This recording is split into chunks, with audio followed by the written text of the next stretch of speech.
Julie Gozlan. Héloïse Georgeot. On travaille toutes les deux au ministère des Transports. Nous sommes chefs de projet, experts sur le covoiturage. Le covoiturage, c'est faire un trajet et décider de le partager. C'est quelque chose qu'on peut faire avec du partage de frais, donc on décide de partager l'argent, ou on décide de ne pas le faire, de manière informelle. C'est quelque chose qu'on peut faire sur du longue distance comme sur du courte distance, pour un trajet quotidien. Covoiturage, c'est pour aller au travail, pour partir en week-end, pour partir en vacances. C'est du covoiturage. Ouais.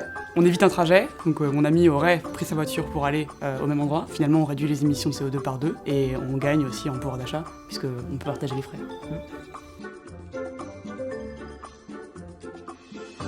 C'est pas du covoiturage. Alors c'est une autre notion qu'on appelle l'autopartage. C'est partager sa voiture, donc soit la prêter, soit la louer. Et dans le jargon un peu techno, on dit c'est l'autopartage entre particuliers. Mais évidemment, c'est à promouvoir puisque on laisse une des voitures au garage. Donc c'est encore une voiture en moins sur la route. Covoiturage, partage un trajet. Autopartage, partage une voiture. Ouais.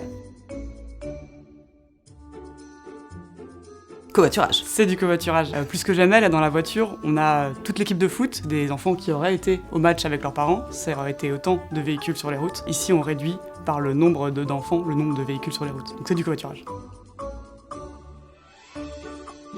C'est du covoiturage.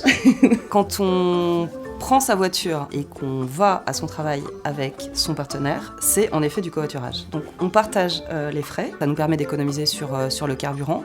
Et si votre employeur a mis en place le forfait mobilité durable, vous pouvez gagner jusqu'à 800 € par an. Ah oui, c'est du covoiturage. Ah bah moi j'aurais dit non.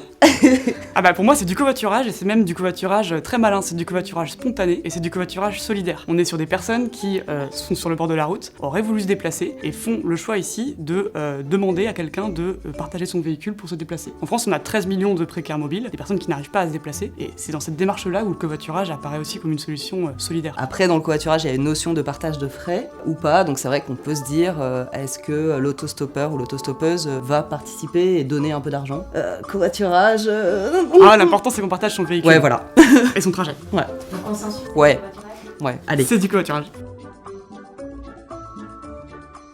Covoiturage. C'est du covoiturage. La plupart des covoiturages en fait en France se font comme ça, avec la famille et les amis. En fait, être à 2 dans un véhicule, c'est diminuer par 2 les émissions de carbone à l'usage de son véhicule sur un même trajet. À 3 divisé par 3, à 4 divisé par 4. Ce que t'as dit au début, c'est que aller chercher sa famille, c'est vraiment le truc de base et qu'on est vraiment pas du tout obligé de passer par une application, d'aller sur internet, etc. Et que juste on est ensemble dans une voiture et c'est du covoiturage. Non, pas du covoiturage. Alors ça se discute, moi je dirais que c'est du covoiturage.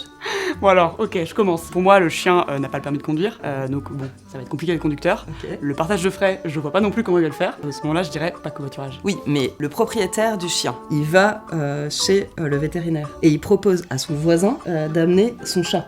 Donc ça veut dire que le propriétaire du chat, il va pas faire un nouveau trajet en voiture. Donc en fait, grâce à ça, on économise un trajet. Ok, donc là, on est sur un trajet partagé, un trajet évité. Dans ce cas-là, on peut dire que c'est du covoiturage. Ouais.